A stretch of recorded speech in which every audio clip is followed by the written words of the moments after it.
what does it look like for the next of kin when parts of the estate plan are missed? It took good preparation so they weren't missed. That does happen. You have to deal. It depends what it is. If it's an asset or not, usually legal documents are broad enough to encompass assets that may not have been specifically given. Most wills, trusts like we have, it just has a generic phrase of all assets, so you don't get bogged down in that specifics. I think it's more like Sarah might have more issues. What we have more issues if it's specific items, heirlooms, coin collection, this, that, and other thing that aren't mentioned, or that's where it becomes more difficult. But in those cases, there is usually a provision that the personal representative or executor, as they used to be called, is going to make that distribution as evenly as he or she can. Yeah, absolutely. I think for us, what we often see is no proactive planning had been done, and no, conversations with the family members about who they want in charge, or, run of show, if you will. But the thing that we then end up seeing is this mixture of family members trying to organize themselves in terms of who's going to do what, and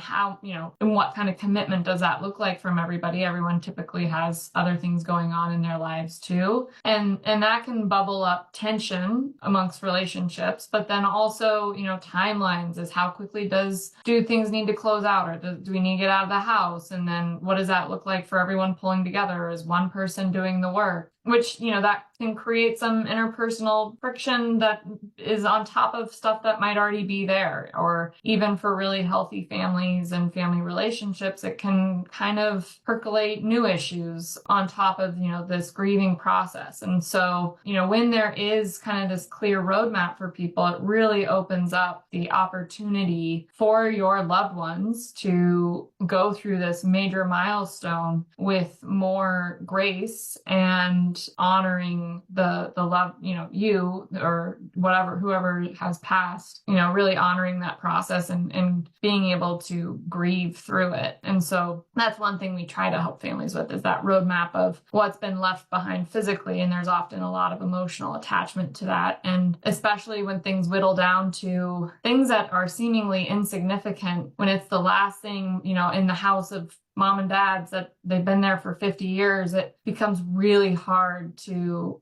go through that. And especially so when there's no structure in place.